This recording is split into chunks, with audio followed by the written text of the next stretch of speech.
Good evening, RENEWS English section is on air. I am Sona Tumanyan.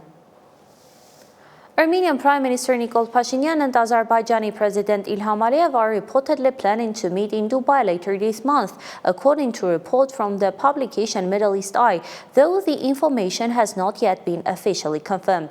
The potential summit comes as negotiations over a comprehensive peace treaty continue. The outlet also reported on several key sticking points, quoting a source on the matter. While Armenia and Azerbaijan reached an agreement on a draft peace deal in March, Baku is still insisting on several additional conditions before formally signing the treaty, the report states. According to Middle East Eye, Azerbaijan is demanding that Yerevan aimed its constitution to remove any references to Azerbaijani territory. Baku's other conditions reportedly include halting the European Union's monitoring mission in Armenia and dissolving the OSCE Minsk Group, a body Baku has accused of bias over the past 3 decades. The report also highlights Turkey's role in the process, noting its strategic interest and a middle corridor, a trade route that would directly connect it to Central Asia, with Armenia viewed as a key transit country. In light of this, the report continues Turkey is currently urging Azerbaijan to sign the peace treaty, taking into account the new regional dynamics. The government has neither confirmed nor denied this information.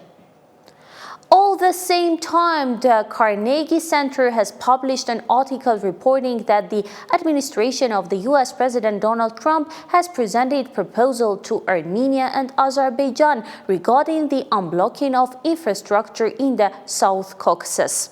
Azerbaijan wants to begin by opening a southern route, which it calls the Zangezur Corridor, through Armenia to its Nakhchivan exclave. While the 2020 Russian-brokered ceasefire envisioned some form of Russian oversight, Armenia now insists on full control over any corridor, including customs and security. Washington appears determined to push forward. One option is to pressure Baku to drop its constitutional demands, perhaps by inviting Aliyev to the White House. But more realistically, it may lean on Yerevan to accept the U.S. model, even if doing so delays the final peace and leaves the borders formally closed. Though still early, one U.S. official has expressed cautious optimism. Maybe President Donald Trump will even win a Nobel Peace Prize for it, he said, apparently in earnest. In an official response, Armenia's Minister of Foreign Affairs emphasized its own ongoing efforts in the region, stating, and I quote, "The unblocking of transport infrastructure in the South Caucasus has been and remains a key priority for the Republic of Armenia. As it known, the Republic of Armenia has proposed its vision for regional connectivity, the Crossroads of Peace, which has already received positive feedback from several international partners. Moreover, Armenia has proposed a number of solutions consistent with that initiative that could be acceptable for all parties involved." Alongside the unfolding domestic political events, the visit of the EU High Representative for Foreign Affairs and Security Policy Kaja Kallas is being seen as a clear signal of deepening ties between Yerevan and the European Union. The agenda of her visit also featured discussions on the relationship between Armenia and Azerbaijan. Coming up, we'll explore Armenia's assertions of sovereignty and its efforts to forge stronger partnerships. The European Union is deepening its cooperation with Armenia at various levels, stated EU High Representative for Foreign Affairs and Security Policy, Kallas, who is in Armenia on an official visit, in an interview with public television. There are many problems that we all have to face: cybersecurity, hybrid threats, foreign influence and interference in electoral processes. In all these areas, we can cooperate more closely. Also, in crisis response, we have signed a partnership agreement, according to which Armenia has also expressed its willingness to participate in European Union missions, where we support other countries in ensuring stability. Earlier, at a press conference with his European colleague, Armenian Foreign Minister Mirzoyan spoke about the finalization of the new partnership agenda document, promising that it will be presented to the public in detail in the near future. The diplomats also spoke about Armenian-Azerbaijani relations. To the question of how important the signing of a peace treaty is for Brussels and how much it was emphasized during her visit to Azerbaijan, Kallas answered that possible options for dialogue were discussed during her visit to Baku. We are encouraged by this normalization process between Armenia and Azerbaijan, and of course we would like to see the conclusion of this process as soon as possible. We need more stability throughout the world, not only in this region. International relations expert David Karapetyan notes that in this context, it is necessary to understand what kind of security security guarantees Kallas could have discussed with the Armenian authorities. Karapetyan stated that he has some information about this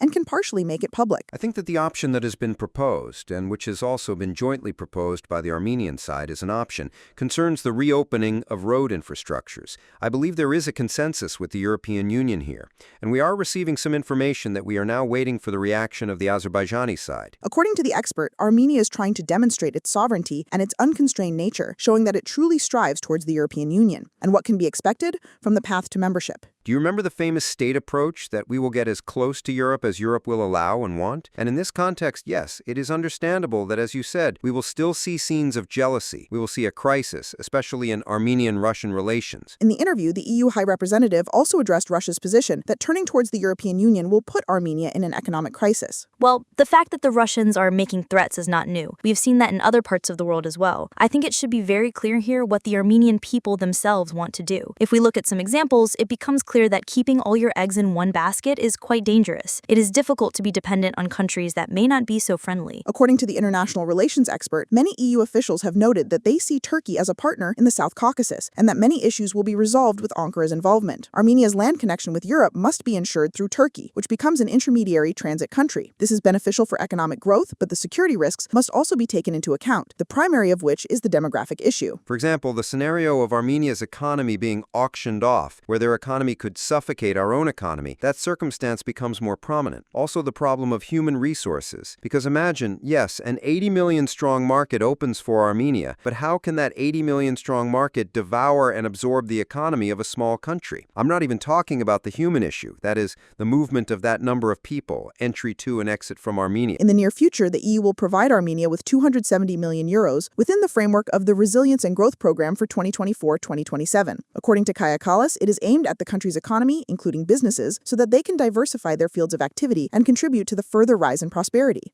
Mary Danielin, Levon Vosganian, Reopen Media. And while we recap the Kallas visit, relations between Russia and Azerbaijan continue to actively flare up. Russian Foreign Ministry spokesperson Maria Zakharova has announced that they have still been unable to meet with Russian citizens arrested in Azerbaijan.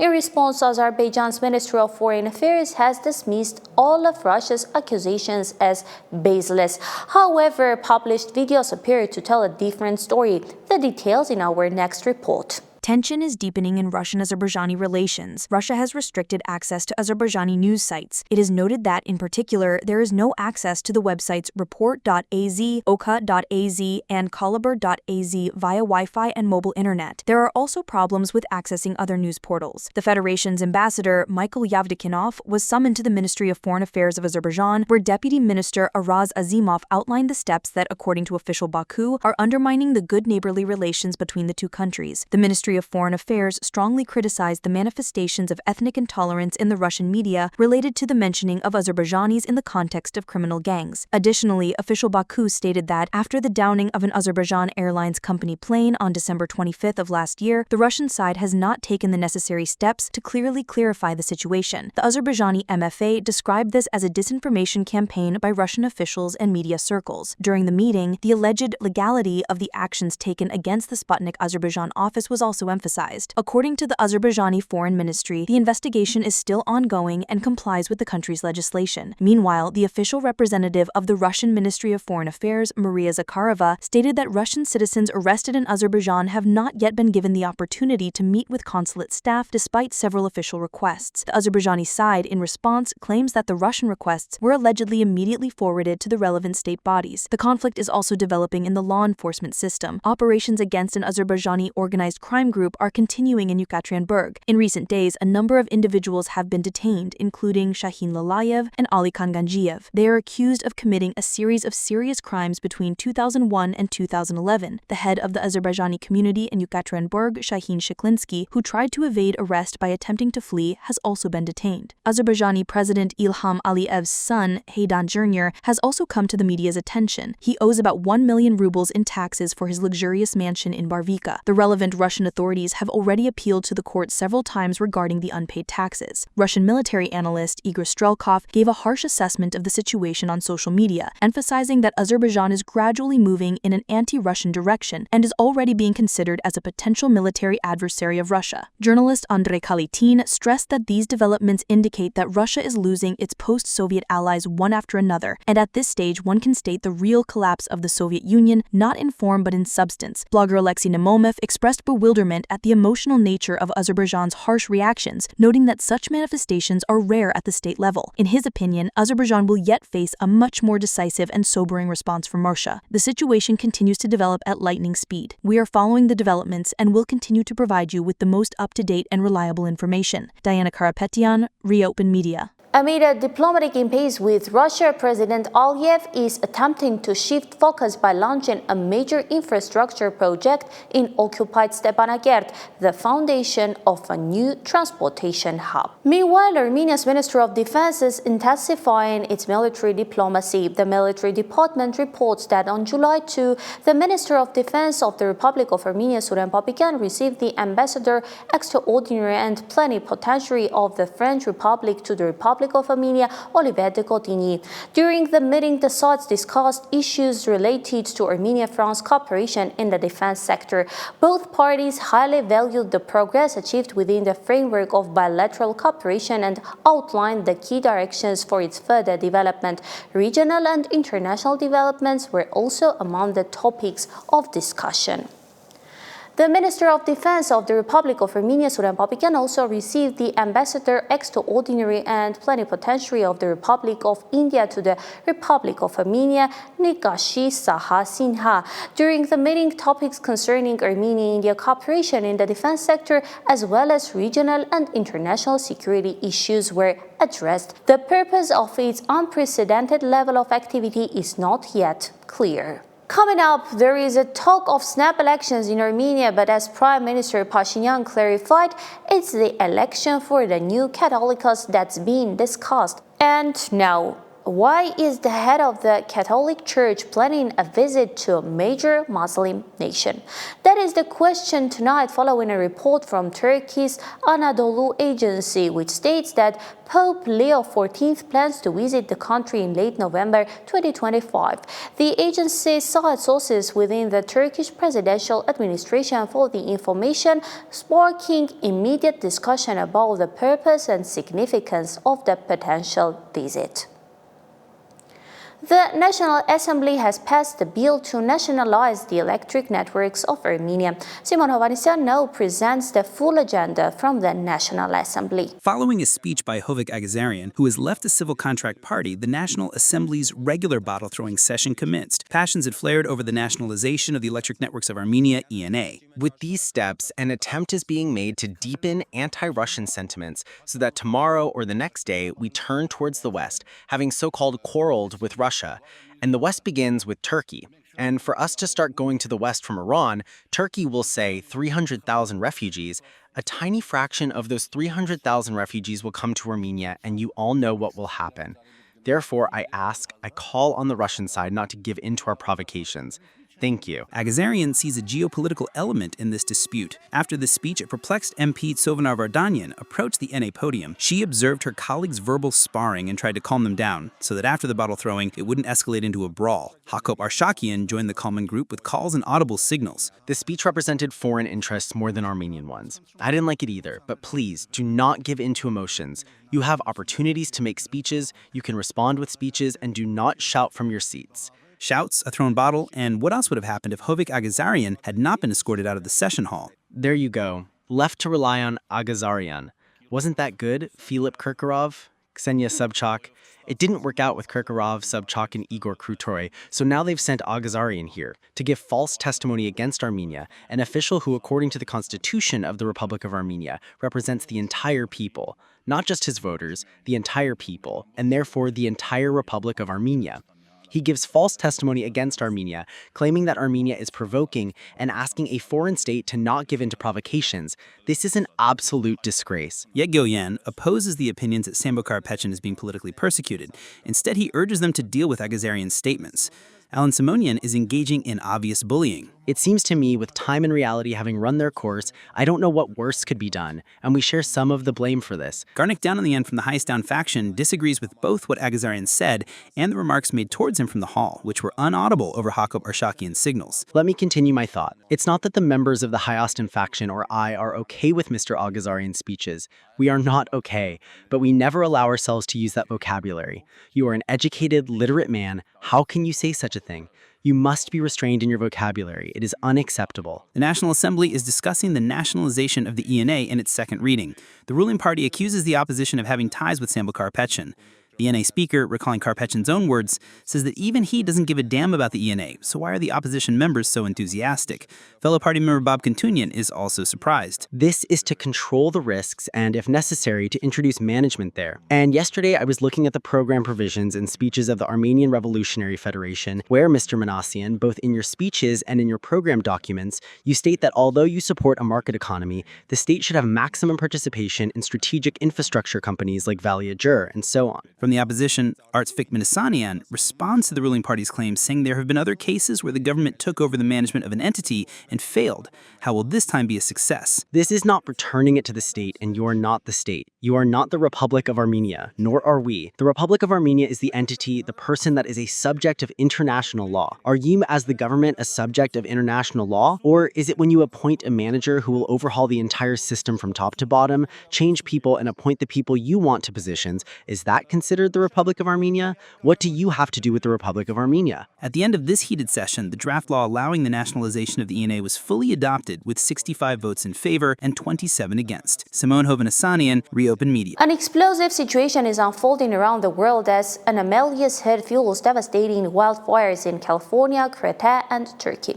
In Turkey, eyewitnesses have published footage of a major forest fire in the resort district of Keshme. According to reports, the fire is spreading rapidly due to strong winds. 5 airplanes, 18 helicopters, and dozens of fire engines are involved in the effort to extinguish the blaze. In total, nearly 350 forest fires have been recorded in Turkey in recent days. Meanwhile, Armenia is not immune to the wildfire crisis. Tragedy in Yerevan tonight, where a late-night fire has killed 3 people, including a newborn baby. The blaze erupted around midnight in a residence in the Hayastanic district. By the time firefighters extinguished the flames, the home was completely burned. Authorities later discovered the bodies of 2 women and an infant inside. Reports indicate the women were the baby's grandmothers. Initial information suggests the home was not serviced by a gas line as investigators work to determine the cause.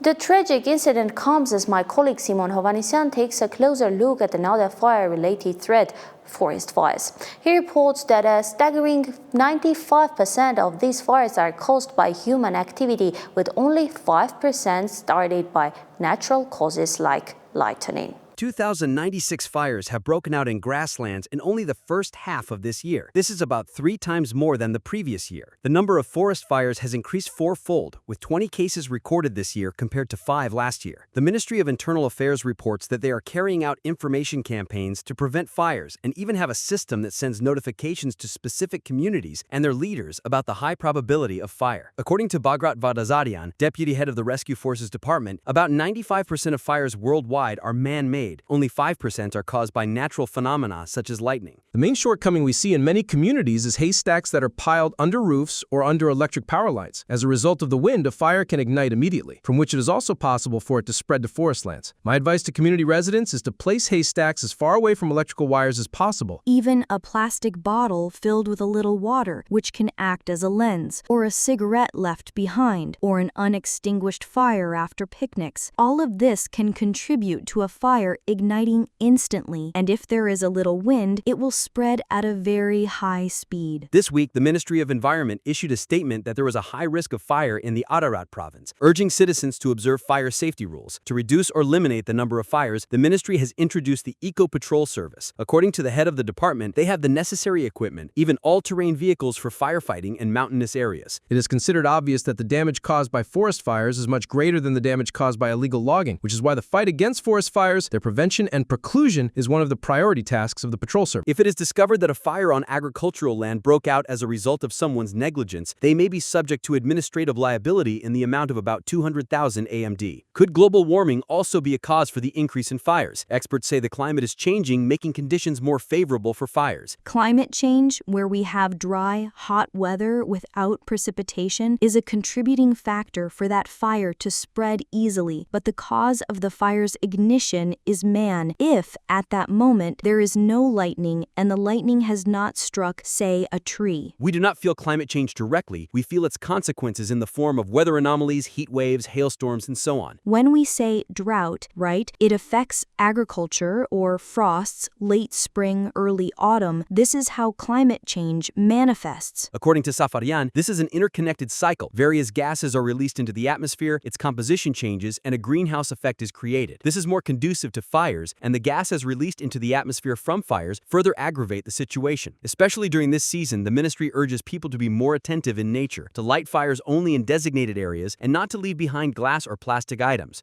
Simon Havanesian, Stepan Tigranyan, Reopen Media. Now we cross the ocean to the United States, where tensions with Iran are once again on the rise. The U.S. has deemed Iran's suspension of cooperation with the IAEA unacceptable and is urging its immediate restoration, according to State Department spokesperson Tammy Bruce. This comes as Iran is actively attempting to restart its nuclear program.